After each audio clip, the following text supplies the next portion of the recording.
As you all know, there's currently a special election taking place in Georgia's 6th Congressional District between Republican candidate Karen Handel and Democratic contender Jon Ossoff. Now, I will be the first person to say that there's really nothing special about Jon Ossoff. I do like the fact that he's a millennial, and I think we need more millennial representation in Congress, at least descriptively. However, when you look at his policies, he's just another incrementalist. So he doesn't support single-payer healthcare. And I don't think he has very innovative policy positions. But with that being said, his Republican opponent is bloody awful. I mean, she's just the worst of the worst. And the positions that she takes effectively make her a pro-poverty and pro-exploitation candidate. And this was demonstrated during a debate between the two. Case in point. Does either candidate support a minimum wage increase? Mr. Ossoff, starts with you. Yes, I do. The minimum wage should be a living wage. I think we can raise it indexed to the cost of living because the cost of living varies widely in urban and rural areas and in different states across this country.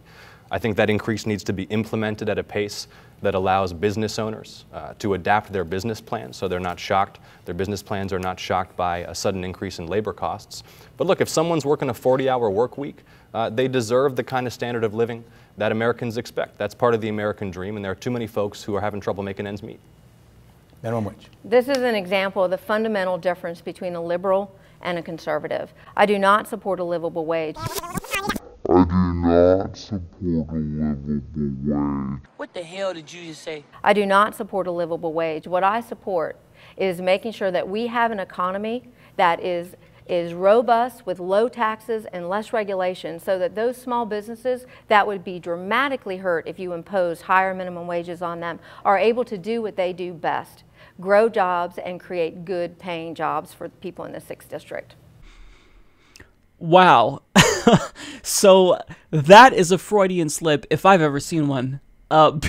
Because everything that Jon Ossoff said right there is completely reasonable, but nonetheless she states, this is an example of the fundamental difference between a liberal and a conservative. I do not support a livable wage.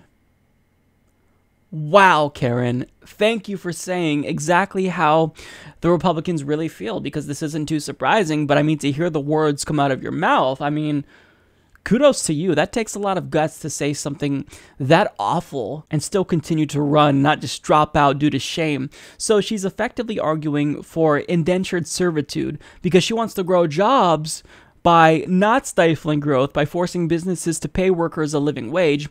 So, I mean, in her eyes, if people are working 40 hours per week and aren't able to afford the basic necessities, she's perfectly fine with that so long as they have a job. So, a job is more important than people actually being able to make a living from said job. Right, except that's not an acceptable position because the reason why people have jobs in the first place is so that way they can make a living. A job isn't something that's just intrinsic in and of itself. There's real instrumental value in having a job. You have a job because you want to make money to feed and clothe yourself.